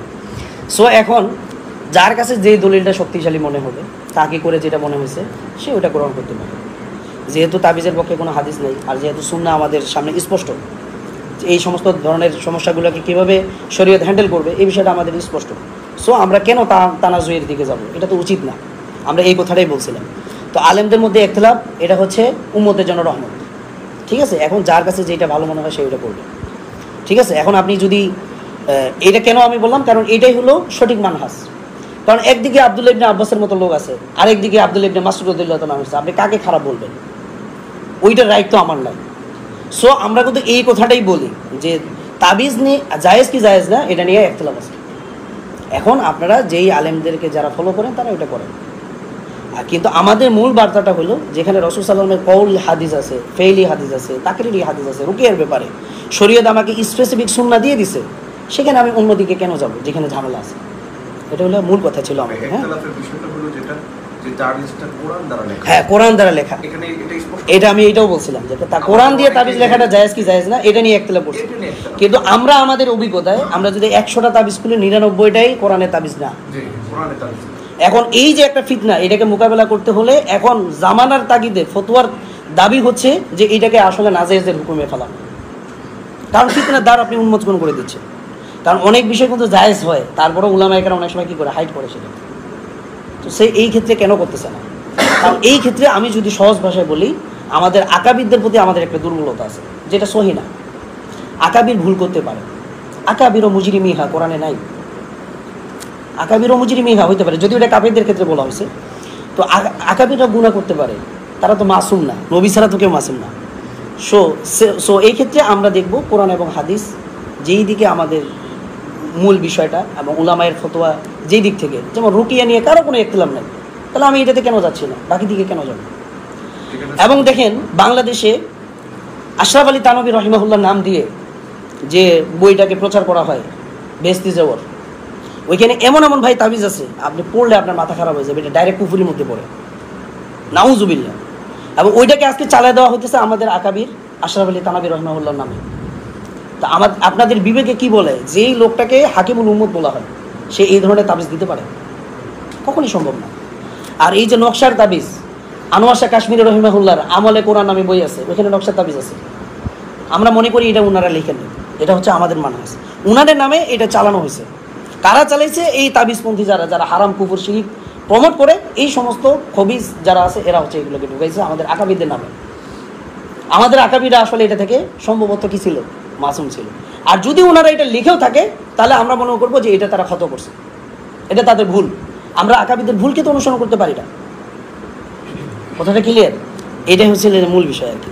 আর আরেকটা ভাই হচ্ছে যে প্রস্তাবটা দিছে যে একটা রুকিয়া সেন্টার করা, এটা ভাই শুধু চাঁদপুর না, ওর বাংলাদেশেই নেই, ঠিক আছে? এটা শুধু চাঁদপুর না, ওর বাংলাদেশে নেই। আমরা একটা কোর্স শুরু করছি, আমার একটা কোর্স আছে, সেটার নাম হচ্ছে মাস্টারিং রুকিয়া প্র্যাকটিস। এখানে হচ্ছে যে আমরা রাখি তৈরি করতেছি, রাখিদেরকে দারিলিকভাবে কীভাবে রাখি তৈরি করা যায় এটার পিছনে আমরা মেহনত করতেছি ইনশাল্লাহ। এটাতে এখন আমাদের একটা ব্যাচ অলরেডি রানিং রয়েছে, সামনে আমাদের নতুন ব্যাচ আসবে, তখন কেউ যে কেউ চাইলে ভর্তি হতে পারবে ইনশাল্লাহ।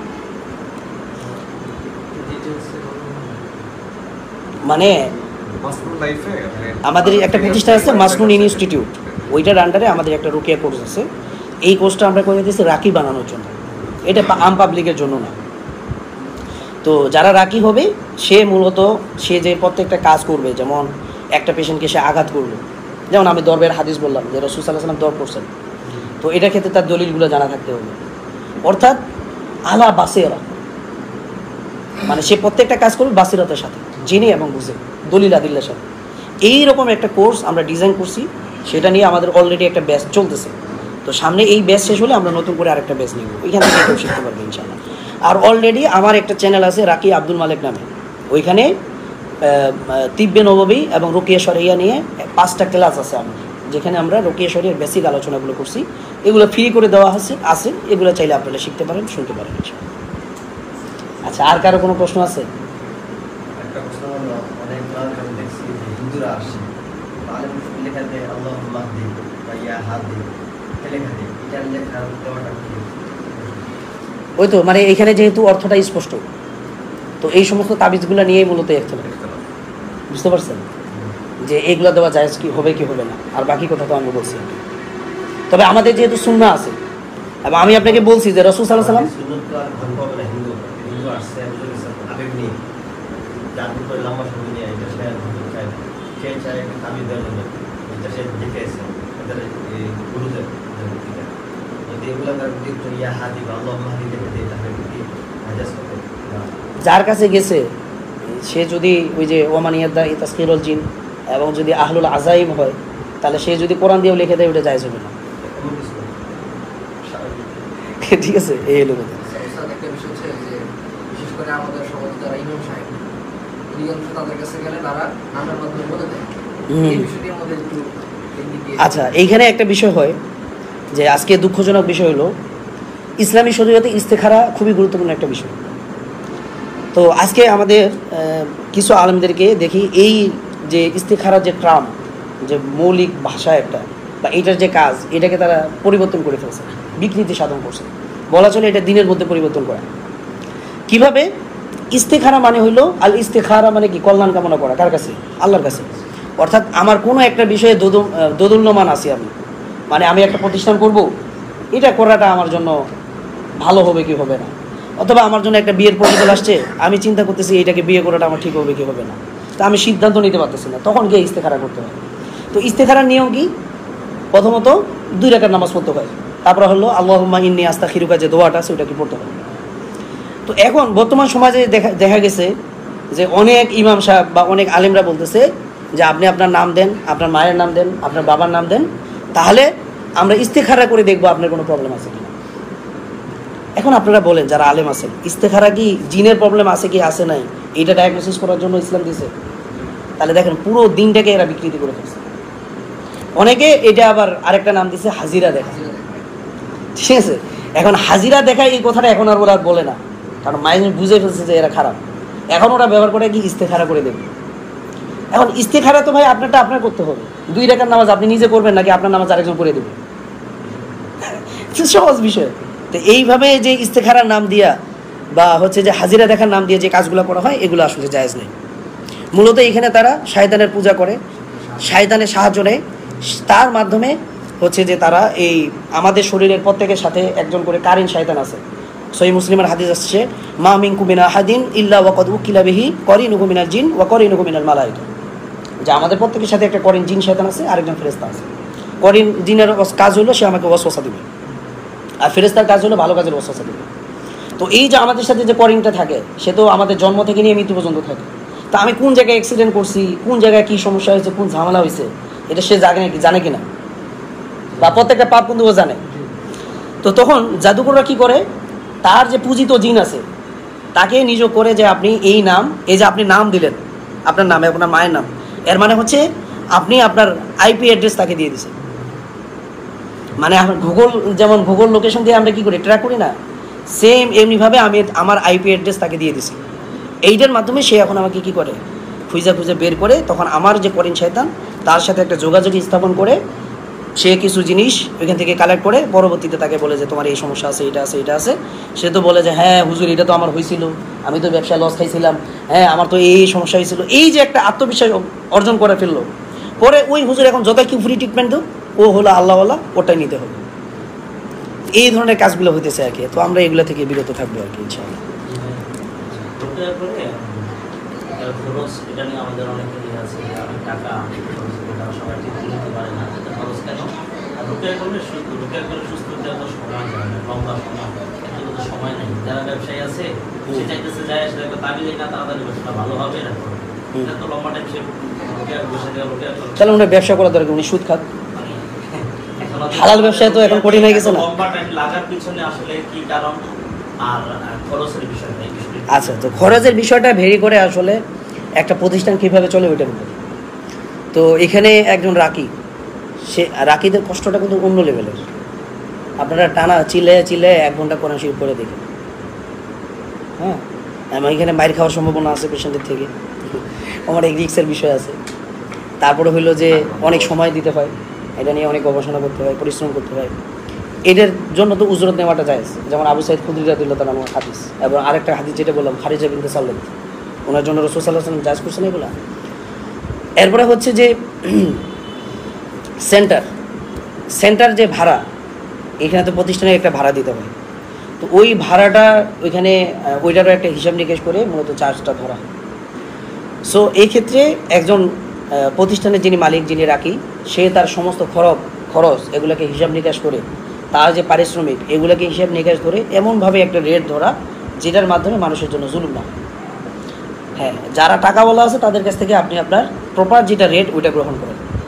কেউ যদি আর্থিকভাবে অসচ্ছল হয় তাকে আপনারা ডিসকাউন্ট দেন, তাদেরকে সহযোগিতা করেন, প্রয়োজনে ফ্রি করে দেন, এটা হইতে পারে। তবে এটা প্রচার প্রসারণা করে না, আপনি গোপনীয়ভাবে দেন।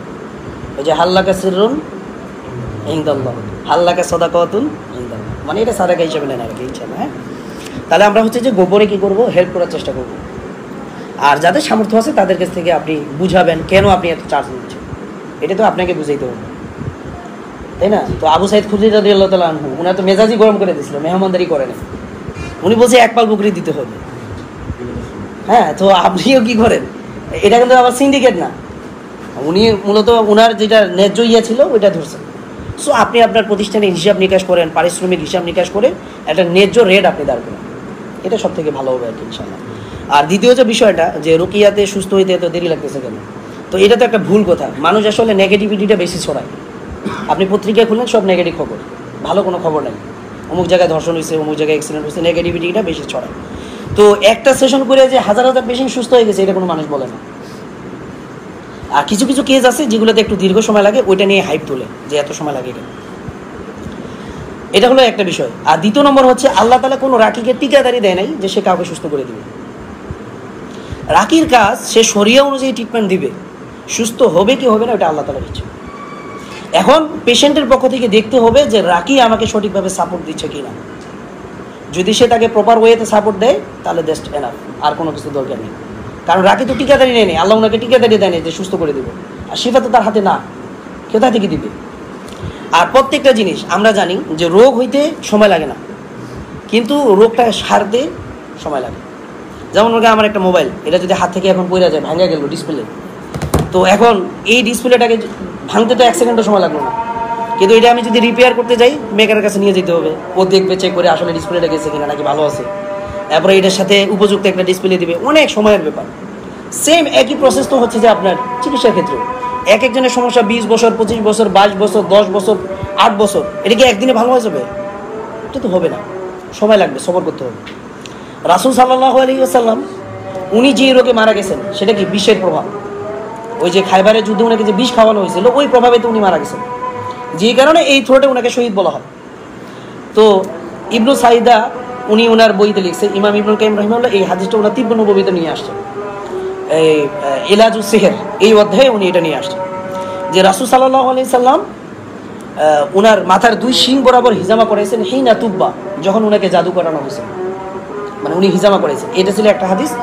আরেকটা হইল রাসূল সাল্লাল্লাহু আলাইহি সাল্লাম এই যে আমরা দেখি না যে প্রতি মাসে মাসে হিজামা করে, তো এটা কেন করাইতেন উনি? উনার যখন ওই যে বিষের প্রভাবটা উঠতেন তখন তিনি কি করতেন, হিজামা করে ওটাকে কন্ট্রোলে নিয়ে আসতেন। কিন্তু এতদিন হিজামা করার পরে উনি ভালো হয়নি, লাস্ট পর্যন্ত ওইটার কারণে উনি মারা গেছেন। লাস্ট পর্যন্ত কি ওইটার কারণে উনি মারা গেছেন। তো এই জন্য বলা হয় মা আনজালাল্লাহু দাআন ইল্লা আনজালাল্লাহু শিফাআন, আল্লাহ তাআলা এমন কোনো রোগ নাজিল করে নেই যেটা শিফা উনি নাজিল করে নেই, ইল্লা, তবে একটা রোগ, সেটা কি কি বলছে, ইল্লা সাম। সাহাবারা প্রশ্ন করলে ইয়া রাসূলুল্লাহ ওমা সাম, সাম কি জিনিস? বলতে হিয়াল মাউত, আর এটা কি মৌত? তাহলে মৃত্যু কি রোগ? বলেন মৃত্যু কি রোগ? তাহলে হাদিসে কেন মৃত্যুকে রোগ বলা হলো? এর পিছনে ব্যাখ্যা হলো যেই রোগের কারণে যে ব্যক্তি মারা যাবে ওই রোগের কোনো শিফা নেই। যেমন জ্বর, এটা তো ট্রিটমেন্ট দুনিয়াতে আছে নাকি? কিন্তু অনেক লোক আছে শুধু জ্বরের কারণেই মারা গেছে, তার মানে তার এই জ্বর দিয়ে মৃত্যু হবে বিদায় এই জ্বরের কোনো শিফা নেই। এটাই বলা হয়েছে মৃত্যুর কোনো শিফা নেই। তাহলে রাসূল সাল্লাল্লাহু আলাইহি সাল্লামের এই যে বৃষের প্রভাব, এইটা সুস্থ হয় না কেন? কারণ ওইটার কারণে উনি মারা যাবেন। কথাটা বুঝতে পারছেন ভাই? কথার পয়েন্টটা বুঝতেছেন? তো এটা হলো একটা বিষয়।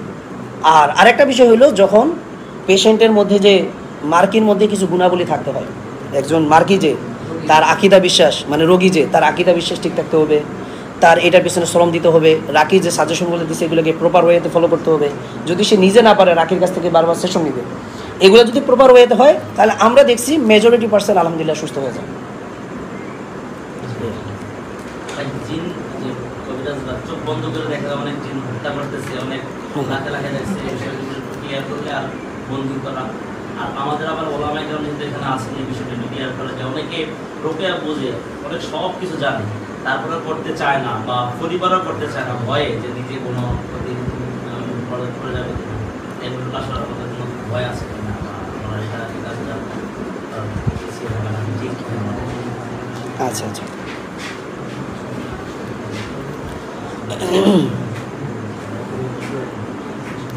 আচ্ছা এই সম্পর্কে ইবনুল কাইয়িম রাহিমাহুল্লাহ, সরি ইমাম ইবনে তাইমিয়া রাহিমাহুল্লাহ, মানে উনি বলছে এই যে আমরা ইউটিউবে দেখি না জিন জবাই করে দিতেছে, বোতলে ভরতেছে, তারপর বালিশে পিড়েলে জিন মানে কাইফ হয়ে যেতেছে, এই যে কেরামতিগুলো ওরা দেখায়, হ্যাঁ বাতিল কেরামতি যেগুলো, এগুলো আসলে মেকানিজমটা কি? তো এখানে মূল মেকানিজম হলো আমরা দেখছি যে মনে করেন আমি একজন পেশেন্ট, আমি ওই রকম কোনো হুজুরের কাছে গেছি, সে সর্বপ্রথম আমার এই জায়গায় কোনো তাবিজ বাইদা দেয়, অথবা কেউ কেউ কপালে বাইদা দেয়, আবার অনেকে কাফনের কাপড় বাঁধে, হ্যাঁ, আবার অনেকে কোনো কিছুই বাঁধে না, কোনো কিছুই দেয় না। তো এইটা হচ্ছে তাদের মধ্যে একটা স্ক্রিপ্টেড লেখা থাকে। মনে করেন আমি পেশেন্ট, আমার শরীরে যে জিনটা আছে এই জিনটা হলো যেই কবিরাজের কাছে আমি গেছি, ও যে জিনের পূজা জিনকে আমার শরীরে ঢুকানোর পরে তারা তাদের স্ক্রিপ্ট অনুযায়ী কী করে নাটক সাজায়। তখন যদি কবিরাজ বালিশে বাড়ি দেয় ওর অবস্থা খারাপ হয়ে যায়, ও দেখায় যে ও শেষ। হ্যাঁ, তো এইরকম আমরা হাজারটা পেশেন্ট পাইছি যে ওরা শতবার মনে হয় জিন জবাই করছে, জিনকে বোতলে বন্দি করছে। তোর একবার আমাকে বললো এক পেশেন্ট যে হুজুর আমি তো আমার জিনটাকে তো হুজুর বোতলে বন্দি করছে, তারপর আবার এটা কেন হইলো? আমি বললাম আপনার হুজুর মনে হয় বোতলে ক্লিপটা ভালো মতো লাগাই না। ঠিক আছে, একটা মজা করছিলাম আর কি ওনার সাথে। তো এটা মূলত হচ্ছে যে পুরোটাই একটা ভোগাস, একটা নাটক সাজায় তারা আর কি, স্ক্রিপ্টেড। আবার অনেক সময় তারা এটা করতে পারে না, মানে এই কেরামতিগুলো দেখাইতে পারে না, তখন তারা বলে যে দূর থেকে নজর দিতেছে। মানে যখন পারে না, কেরামতি খাটে না, তখন তারা একটা বলে কি মানে একটা পরিভাষা ইউজ করে যে দূর থেকে নজর দেয়। এটা হচ্ছে তাদের একটা ইয়া। আর এরা যে জিন শয়তানদের মানে কাছ থেকে সাহায্য নেয়, মানে হত্যা করতে বলে, ইয়ে করতে বলে, বোতলে ঢুকাইতে বলে, বন্দি করতে বলে, এই সম্পর্কে ইমাম ইবনে তাইমিয়া রাহিমাহুল্লাহ আলোচনা করছেন। এবং কিভাবে তারা যে সমস্ত জিন শয়তানদের পূজা করে, তারা কিভাবে তাদের সাথে মশকরা করে কবিরাজদের সাথে, সেটা নিয়েও উনি আলোচনা করছেন ওনার মাজমুল ফতোয়ায়। উনি বলতেছেন যে আন্না আরবাব আল আজাইম মা কাউনি আজাইমিহিম তাশতামিলু আলা শিরকিন ওয়া কুফরিন লা তাজুজু আল আজামিয়াতু ওয়াল কসামু বিহি। এরপর ওইখানে উনি বলতেছেন যে তন্ত্রমন্ত্রের অধিকারী যারা, তাদের মন্ত্রগুলোতে শিরিক ও কুফুর থাকা সত্ত্বেও যেগুলো দিয়ে তারা মন্ত্রপাঠ করে, শপথ করে, এবং হচ্ছে যে মানে এবং এইগুলো দ্বারা মানে মন্ত্র পাঠ করা মানে রুকিয়া করা এবং হচ্ছে যে শপথ করা এটা বৈধ না। এই সমস্ত মন্ত্রগুলো দিয়ে তারা কি করে পাঠ করে শিরিক করে। যে এগুলো সত্ত্বেও তারা প্রায়শই কি মানে প্রায় সময় তারা জিনদেরকে প্রতিহত করতে পারে না। উনি তখন বলতেছেন যে কাসিরন মা ইয়াজিজুনা আন দাফিল জিন, ইয়াজিজুন মানে অক্ষম হয়, তারা প্রতিহত করতে পারে না, আন দাফিল জিন মানে জিনকে প্রতিহত করতে পারে না কুফর এবং শিরিক করা সত্ত্বেও, এটা উনি বুঝাইতেছেন। ওয়া কাসিরন মা তাসখিরুম মিনহুম আল জিন ইযা তালাবু মিনহুম কতাল আল জিন্নি আস-সারি' লিল ইনসি আও হাবাসাহু। এরপর উনি বলতেছেন যে তারা হচ্ছে আর বহু ক্ষেত্রে জিনরা তাদের মানে উপহাস করে, তাসখির মানে উপহাস করা, যে ওয়া কাসিরুম মা তাসখিরু মিনহুম, যে আর অধিকাংশ সময় এই কবিরাজদের সাথে তাসখিরু উপহাস করে আল জিন, জিনেরা তাদের সাথে কি করে উপহাস করে। কখন ইজা তলাবু মিনহুম কতলাল জিন্নি আস-সারি' লিল জিন লিল ইনস, যখন তারা মানুষের শরীরে আক্রমণকারী যে জিনটা তাকে হত্যা করার আদেশ দেয় বা তলব করে যে তুমি তাকে হত্যা করো, হ্যাঁ, আও হাবাসাহু অথবা তাকে বন্দি করো। মানে কবিরাজ তার জিনকে বলে কি যে তুমি পেশেন্টের শরীরে থাকা জিনকে হত্যা করো অথবা তাকে বন্দি করো। তো এই সময় জিনেরা কবিরাজের সাথে অনেক কি করে, অনেক সময় কি করে উপহাস করে, তাদেরকে নিয়ে খেলে। কি করে তারা, যে ফায়ুখাইয়ালুনা ইলাইহিম আন্নাহুম কতালুহু আও হাবাসুহু, তারা মনে করে তাদের সামনে একটা তাহয়ুল তৈরি করে, বিভ্রম তৈরি করে কবিরাজের সামনে, যে সে দেখতে পায় যে সে তাদেরকে কি করছে, হত্যা করছে অথবা তাদেরকে বন্দি করছে। ওয়া ইয়াকুনু যালিকা তাখিলান ওয়া কাযিবান, অথচ এটা ছিল মূলত কি একটা মিথ্যা এবং বিভ্রম। তাহলে ইবনে তাইমিয়া রাহিমাহুল্লাহ বলতেছে যে এরা কুফর এবং শিরিক করে, যে শয়তানদেরকে সন্তুষ্ট করে, এরাও অনেক সময় কি করে তাদেরকে ধোঁকা দেয়, তাদের সাথে প্রতারণা করে। কখন, যখন তারা বলে যে তুমি পেশেন্টের শরীরে থাকে জিনকে কি করো, হত্যা করো, সে হত্যা করে নেই, তার সামনে একটা বিভ্রম তৈরি করছে, আমি হত্যা করে ফেলছি। তো এটার একটা বলি, আপনারা ইউটিউবে যখন দেখবেন যে জিন জবাই করা শেষ মানে ট্রিটমেন্ট শেষ, তখন লাস্ট ফিনিশিংয়ে তারা পেশেন্টের একটা রিভিউ নেয়। তারা পেশেন্টকে বলে যে আপনারা কি দেখতে পাইতেছেন, বলে যে চোখ বন্ধ করে দেখেন তো আপনারা কি দেখতে পাইতেছেন, বলতেছে অনেকগুলো লাশ পড়ে আছে দেখতেছে। এখন আমার কথা হইল, যেই লোকটা একটু আগে তার জিনকে হত্যা করে দেওয়া হয়েছে সে সুস্থ, সে আবার চোখ বন্ধ করে এটা দেখবে কেন? কথাটা বুঝলেন? এ তো সুস্থ, একটা সুস্থ মানুষ আবার চোখ বন্ধ করে কেন মোরা লাশ দেখবে? তার মানে তার শরীরে এখনো জিন আছে। আর এই জিনটা যে তাকে মোরা লাশগুলো দেখাইতেছে এটা হলো কবিরাজের জিন। তো এই ধরনের গেমগুলা কি তারা খেলে, বুঝতে পারছেন? তো যাই হোক, আজকে আলোচনা অনেক লম্বা হয়ে গেছে। জি জি জি, না ভালো না, আচ্ছা ভালো কোনো রাখি এবং সব থেকে অনভিজ্ঞ যে রাখি সেও তাবিজ দেয়, এটা হলো মূল কথা। কারণ আমরা হচ্ছে সুন্নাহকে আঁকড়ে করি, যেখানে আমরা সুন্নাহ আছে আমি কেন তানাজুয়ের দিকে যাব? আমরা একই কথা বারবার বলতেছি। সর্বশেষ জি, আমাদের অনেকের ধারণা আমি যেহেতু 5 ওয়াক্ত নামাজ পড়ি, হ্যাঁ আজকাল পড়ি, আমার শয়তান ধরবে না, আমি যাতে আক্রান্ত হবো না, নজর আক্রান্ত হবো এই বিষয়গুলো। আচ্ছা আচ্ছা, হ্যাঁ, আমাদের কিছু মুসলিম ভাই এবং বোনেরা তারা হচ্ছে নিজেকে নিয়ে অনেক গর্ব করে যে আমি তো তাহাজ্জুদ পড়ি, 5 ওয়াক্ত নামাজ পড়ি, সকাল সন্ধ্যা দোয়া জিকির সবগুলোই করি, তাহলে আমাকে কেন জিন ধরবে? তো এখানে প্রথম বিষয় হলো যে রাসূল সাল্লাল্লাহু আলাইহি সাল্লাম পৃথিবীর বুকে উনার থেকে বেশি আমল করছে এরকম একজনকে দেখাইতে পারবেন? তাহলে সহিহ বুখারীতে যে হাদিসটা আসছে, বাবু সিহরুন নবী সাল্লাল্লাহু আলাইহি ওয়াসাল্লাম, মানে রাসূল সাল্লাল্লাহু আলাইহি ওয়াসাল্লাম জাদু করা হয়েছে এই অধ্যায়, এবং সূরা ফালাক এবং নাস নাজিল করা হয়েছে কি রাসূল সাল্লাল্লাহু আলাইহি ওয়াসাল্লামের জাদু ট্রিটমেন্ট দেওয়ার জন্য। তাহলে যেই ব্যক্তিটা সব থেকে বেশি আমল করে তিনি যদি জাদুতে আক্রান্ত হইতে পারেন, তাহলে আপনি আর আমি কে? তো এইখানে আমি আরেকটা জিনিস অ্যাড করি। ইমাম ইবনুল কাইয়িম রাহিমাহুল্লাহ উনি একটা কথা বলছিলেন, একটা প্রশ্ন নিজে উপস্থাপন করছেন, আবার নিজের এটার উত্তর দিচ্ছেন। উনি বলতেছেন যে তুমি কখন বুঝবা যে তোমার উপর যে বিপদটা নাজিল হয়েছে, আপতিত হয়েছে, এটা তোমার জন্য আল্লাহর পক্ষ থেকে পরীক্ষা নাকি তোমার জন্য আল্লাহর পক্ষ থেকে একটা আযাব? মানে কিভাবে তুমি পরীক্ষা করবা, কিভাবে তুমি এটা জানবা যে আমি যে কষ্টটা ভুগতেছি এটা কি আল্লাহ আমার শাস্তি দিতেছেন নাকি এটা আল্লাহ আমার পরীক্ষা নিচ্ছে? মাল ফারকু বাইনাহুমা, এটার মধ্যে তুমি কীভাবে পার্থক্য করবা? তখন উনি একটা মৌলিক উসুল বলে দিয়েছেন যে তুমি যদি বিপদে পড়ার পরে দেখো যে তুমি আল্লাহর দিকে ধাবিত হইতেছো, তাহলে তুমি ধরে নিবা এটা হচ্ছে যে আল্লাহর পক্ষ থেকে তোমার জন্য পরীক্ষা। আর তুমি যদি দেখো যে তুমি বিপদে পড়ার পর আল্লাহ থেকে আরো বিমুখ হইতেছো, তাহলে ধরে নিবা এটা তোমার জন্য আল্লাহর পক্ষ থেকে একটা আযাব। কথাটা বুঝতে পারছেন? তাহলে আমরা যারা জাদুতে আক্রান্ত হই, রাসূল সাল্লাল্লাহু আলাইহি ওয়াসাল্লাম যে জাদুতে আক্রান্ত হয়েছেন কিসের কারণে? গুনাহের কারণে, নাকি আল্লাহ তাআলা ওনার দারজাত মর্যাদাকে বৃদ্ধি করতে চায়? এই কারণে ওনাকে এই পরীক্ষার মধ্যে ফেলেছেন। এবং আল্লাহ রাসূল পরীক্ষা করার পরে কি হয়েছেন? আম্মা জান আয়েশার হাদিস যে সুম্মা দাআ সুম্মা দাআ সুম্মা দাআ, তিনি আল্লাহর কাছে একের পর এক দোয়া করতেই থাকলেন। এরপরে উনি স্বপ্নের মধ্যে ওই 2 ফেরেশতাকে দেখতে পান। তাহলে রাসূল সাল্লাল্লাহু আলাইহি ওয়াসাল্লাম বিপদে পড়ার পরে আল্লাহমুখী হয়েছেন, আল্লাহ তাআলা আসমান থেকে ওনার জন্য সমাধান নাজিল করছেন। ঠিক তেমনিভাবে যে আমরা যারা যতই আমল করি আমাদেরও কি হইতে পারে? জিন আক্রান্ত করতে পারে। এটা হলো একটা বিষয়। পরীক্ষা, আল্লাহ যখন পরীক্ষা করবে তখন আপনি যতই আমল করেন এটা তো আর কাজে আসবে না। এটা হলো একটা বিষয়। নাম্বার 2 হলো অনেক সময় আল্লাহ তাআলা মানুষের কিছু গুনাহের শাস্তি তাকে দুনিয়াতে দিতে চায়, যে কারণে তার উপর এটা চাপায় দেয়। আরও একটা এক্সাম্পল দেওয়া যায় আইয়ুব আলাইহিস সালাম, যে ওয়াজকুর আবদানা আইয়ুব ইয নাদা রাব্বাহু আন্নী মাসসানিয়া শাইতান। উনি বলতেছেন যে হে আমার নবী, আপনি আইয়ুব আলাইহিস সালামের কথা স্মরণ করেন, যিনি তার রবকে ডেকে বললেন যে আন্নী মাসসানিয়া শাইতান, যে নিশ্চয়ই শয়তান আমাকে কি করছেন? স্পর্শ করছে। ইমাম কুরতুবী রাহিমাহুল্লাহ এবং তাফসীরে সাদি এইখানে এই আয়াতের ব্যাখ্যায় ওনারা বলছেন যে শয়তান আইয়ুব আলাইহিসের শরীরে একটা ফু দিত, নাফখুন বলা হয়েছে, একটা ফু দিত, পরে একটা আচিল হয়ে যেত ওনার শরীরে। আচিল চিহ্ন তো মনে হয়। এই আচিলটা আস্তে আস্তে বড় হয়ে যেত এবং বড় হয়ে ওই জায়গাটা মাংসটা পচে খসে বের হয়ে আসতো। এইভাবে ওনার হোল বডি হয়ে গেছে। তাহলে ফুটা কে দিছে? শয়তান। তাহলে ওনার রোগটা হয়েছে কার পক্ষ থেকে? শয়তানের পক্ষ থেকে। এই জন্য কোরআনে আয়াতে বলা হয়েছে রব্বি আন্নী মাসসানিয়া শাইতান, শয়তান আমাকে স্পর্শ করছে।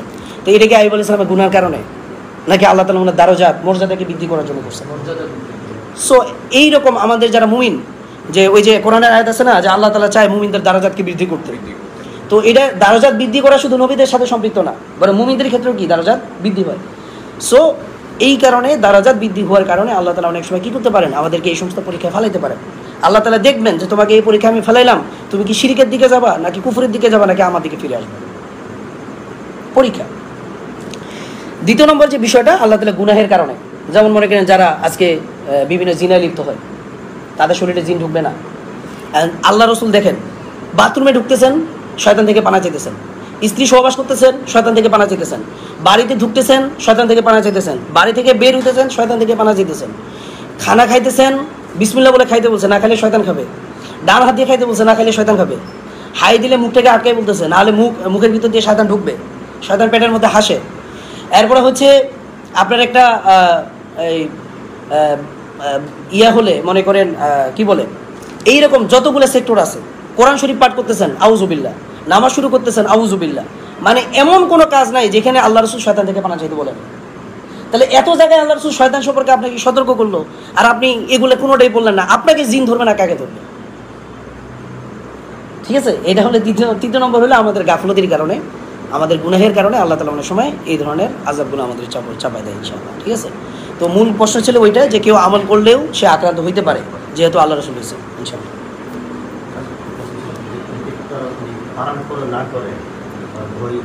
মানে রুকিয়া করে না, যদি এটা করি তাহলে হয়তো আমার কোনো বিপদ হবে, পরিবারের হবে, বাচ্চাদের হবে, কিন্তু সে রুকিয়ার ব্যাপারে স্বচ্ছ ধারণা আছে, আকীদা আছে, সব কিছু ঠিক আছে। ফালা তাখাফুহুম ওয়া খাফুনি ইন কুনতুম মুমিনিন, যে তোমরা জিন শয়তানদেরকে ভয় পাও না, মানুষ শয়তানদেরকে ভয় পাও না, আমাকে ভয় করো যদি তোমরা মুমিন হও। তো ভয় পাওয়াটা, তাহলে যে কোনো আলেম যদি জানা সত্ত্বেও ভয় পায়, আমরা আমাদের অভিজ্ঞতা থেকে বলতে পারি ওনার ভিতরে জিন শয়তানের আসর আছে, যে কারণে উনি ভয়টা ফিল করতেছে। এই জন্য ওই আলেমের উচিত কোনো রাখির কাছ থেকে নিয়ে রুকিয়া করা।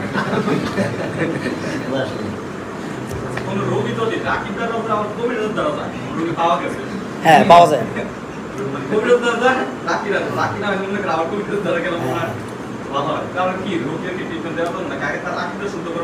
তাকে অবশ্যই ডেফিনেটলি আমরা তো এই দাওয়া দিব তাদেরকে। হ্যাঁ,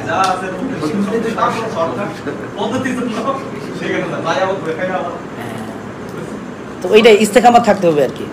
ঠিক আছে, এখন যে ক্ষেত্রগুলো বেশি হইতেছে, মানে কবিরাজরা মুদাব্বির এবং রাকি লাগাইতেছে এবং মুদাব্বির লাগাইতেছে। এখন মানুষ প্রকৃত রাকি এবং কবিরাজ বা এই মুদাব্বির এদেরকে পার্থক্য করতে পারতেছে না। এখন তাদের প্রচার প্রসারণা এবং বলে আমি তো রাখি, যারা কবিরাজ এতদিন আত্মীয় কবিরাজ বলে না আমি রাখি, সে বলে আমি রাখি। এখন এই জিনিসটা তো শুধু রুকিয়ার ক্ষেত্রেও না, যেমন হক্কানি আলেম, বাতিল আলেম পৃথিবীতে আছে না, সব ক্ষেত্রেই আছে। এখন আমাদের দায়িত্ব হলো যে হক্কানি আলেম কে, আল্লাহ তো আমাকে বিবেক দিয়েছে, এটা দিয়ে চিন্তা ভাবনা করে এটাকে বের করতে হবে। জি ওস্তাদ। সিস্টেম আছে, যেমন আমাদের আমি রিসেন্টলি একটা ঘটনা পাইলাম, তো আমারই খুব পরিচিত একজন মানুষ, উনি বলতেছে উনি রাগ, আচ্ছা উনি একজনের ট্রিটমেন্ট করতে গেছে, ট্রিটমেন্টের ক্ষেত্রে উনি বড় অঙ্কের হাদিয়া দিয়েছে, তো হাদিয়া নেওয়ার পরে জিজ্ঞাসা করছে কেন, উনি বলতেছে যে ওই জিনরে হাদিয়া দিত। এই কথাটা শোনার পরে আমাদের যিনি এটা বলছে, আমি সাথে সাথে বলছি উনি রাখি দিতে পারে, রাখি হইতে পারে না, রাইট। কারণ রাখি তো এই সিস্টেম করবে না, সে আবার জিনের হাদিয়া দেয়। এই আসলে আমি তো জানি যে রোকেয়াতে এরকম কোনো সিস্টেমই নাই, রাইট। এই জন্য আমরা আজকে বেসিক রুকিয়ার আলোচনাটা করছি, যে কোন ধরনের রুকিয়াটা শরীয়ত সম্মত আর কোন ধরনের রুকিয়াটা বাতিল। তো আমি যদি হক এবং বাতিল চিনি, তাহলে আমার রাখি চিনাটা সহজ। আমি আমরা যখন দেখেন, আমরা দুনিয়াবি লাইনে যখন ট্রিটমেন্ট করতে চাই ডাক্তারের কাছে, যে ওই ডাক্তারটা প্রফেসর কিনা, হ্যাঁ, এবং সে গ্যাস্ট্রোলজিস্ট কিনা, মানে ওই বিভাগের কোনো ডাক্তার কিনা, এইটা নির্ণয় করে কিন্তু আমরা তারপরে যাইতেছি। এরপরে শুধু এইটুকু না, সে কোন হাসপাতালে বসে, ইবনে সিনা বসে, এভার কেয়ারে বসে, বড় বড় ভালো যে এগুলো কিন্তু আমরা খোঁজখবর নিচ্ছি। তাহলে যেখানে আপনার ইমান চলে যাওয়ার সম্ভাবনা আছে, ওখানে আপনার আরও বেশি সতর্ক হওয়া দরকার না। সো আমাদেরকে এখানে সতর্ক হতে হবে ইনশাআল্লাহ।